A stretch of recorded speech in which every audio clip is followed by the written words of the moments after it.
What is up, Nerf Nation? I'm Naptown Nerf, and today we received a package from GreehasGear, and I was not expecting this. I do not know what's inside, but we are going to crack it open and give it a full test and review. Pretty sure there's some new products in here, so can't wait to find out what it is.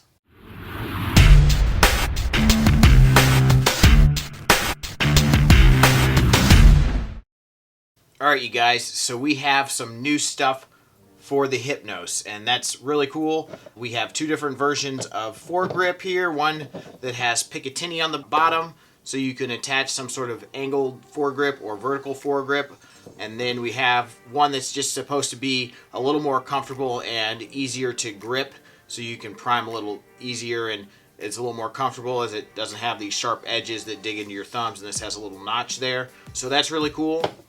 And then these two pieces are a side mount for this side of your blaster. There is a rail obviously on this side and then one on top, but we don't have one for this side, so that's really cool. We can put something right there, and then we have some sort of either rival rail is that one, or Picatinny rail if you want Picatinny, so that's pretty darn cool.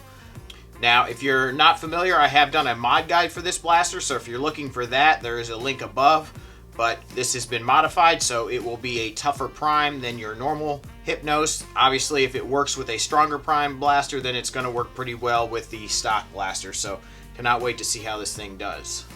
Alright, you guys, so I went ahead and installed those. This one was fairly simple, although I would like to see the tolerances a little tighter for the screws, because these would like to push up and sometimes not catch on the threads, and just kind of balancing those without one of either the screw or the nut falling out was a little difficult, but no real big deal. I mean, it just took a little longer than, you know, it should have. And then this one, I did have to remove this half of the shell to put on. I'm not sure if he thought that you could install this with the holes on the other side of the blaster, so I'll take the magazine out. Because you have to screw it in from here, so I don't know if he thought that you could screw it in by getting a screwdriver through there.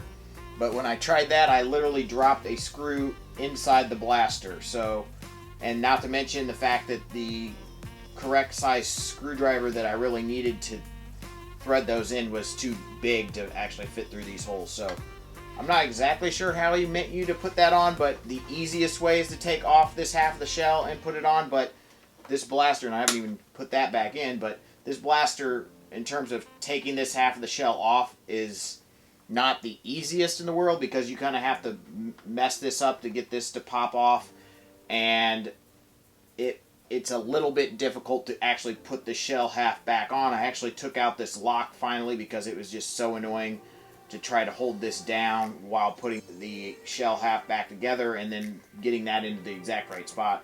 It just became too much of a hassle. So it'd be nice to see him make a version of this that wouldn't require you having to take apart the shells. And I'm not really sure a good way to do that and lock into those holes there. So yeah, the screws do lock into these holes, which is cool. I think that's a great way to do it. He sent most of the items with black hardware. This has silver, so I'm hoping that the parts that he sells have black. I think it would look a lot better than the silver, obviously, on a black part. So I'm not sure if he just ran out of the black and threw some silver in there for me. But in terms of how it works and functions, I will grab something and throw it on here in a second. But it seems very solid and locked on there, so that's good. So back to the foregrip. This version is a little wobbly because it's so minimized, and this is just attached to the plastic moving slide and not riding on the rails like the stock version does. There's these grooves up here that it rides on, and so since this is smaller, it doesn't do that, and so there's a tad bit of wobble. It still works just fine. We'll put a magazine in here and I'll show you that.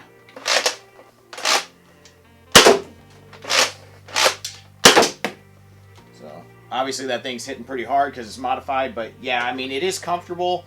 I honestly would prefer it to be bigger. I prefer a kind of a beefier foregrip than a smaller, tinier one. So maybe he can create another version that uses these rails so it wouldn't be so wobbly and have just a little bit beefier of a foregrip. I think I would prefer that, but this is a lot more comfortable, definitely, than the stock one. So if you like a more minimal, smaller, more comfortable foregrip, I think this is definitely an option. And let's go ahead and take a look at his Picatinny foregrip. Alright you guys, so went ahead and put the grip with the Picatinny rail on there, and that's pretty cool because now I can attach any sort of grip that attaches to Picatinny on there, or I could leave it alone and just use it like the other one.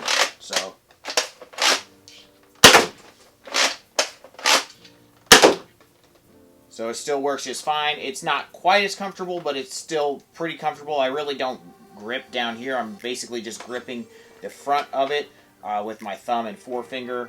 Pretty much maybe this second finger too, but yeah, pretty cool there. And then we'll go ahead and throw a AFG on there and see how that works. Alright, so there we go. And now we can use it with the grip. That thing's got some pop. But yeah.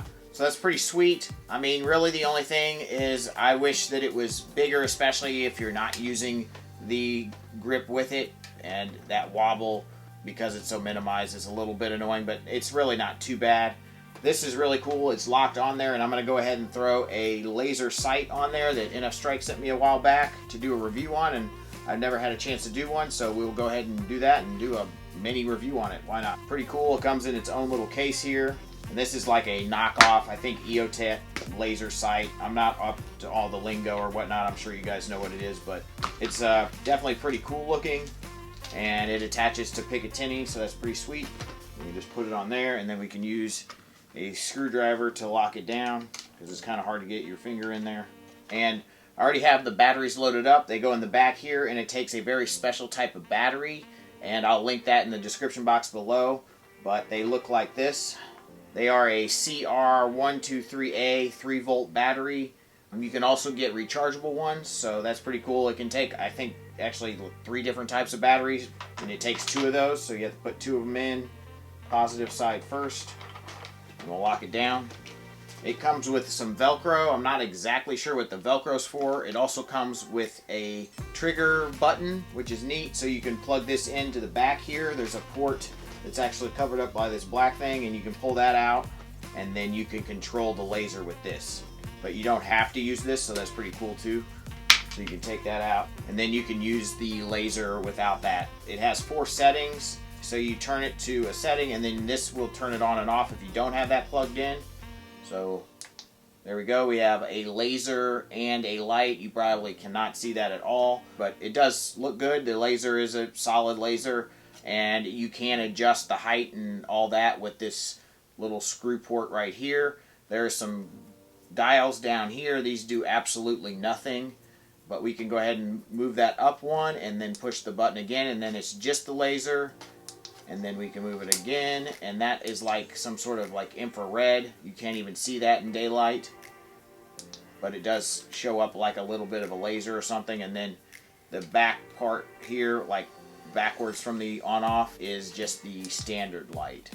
So it makes a pretty cool tactical light, and if you want a laser for fun, then you can use that, but most games don't allow lasers, so keep that in mind when you're going to your public game in a park or a laser tag arena or something like that. I wouldn't probably be trying to pull a laser out on my opponents, because that's not safe. Nevertheless, it's a pretty cool thing. It is a bit expensive. I think it was like $50 or something, and it doesn't come with batteries. And obviously, it's a pretty cheap knockoff, so I'm not sure if it's worth that, but it is cool looking. I would have preferred it in black, and it would have gone with more of my builds, but I don't know if it comes in black, but it does come in this tan desert color, so that's pretty cool. It has these little cap things that you can pull back off here and put back on, so pretty neat. Hope that helped you guys out if you're looking for something like that. And as far as the Picatinny rail itself that GreehasGear did, it is locked on there and not going anywhere. So lock solid on there, so that is awesome. It's just a bit hard to install, but yeah, I think these are pretty cool options from him. And if you're a fan of the Hypnos, then I think these are pretty cool additions. The pump grip on the Hypnos is obviously not the most comfortable, so this is definitely better than that, and it gives you this foregrip option, which I think is really cool if you go with the Picatinny version. So yeah, thank you guys so much for watching. I hope you found this review helpful. Smash that like button, please subscribe, and as always, peace out.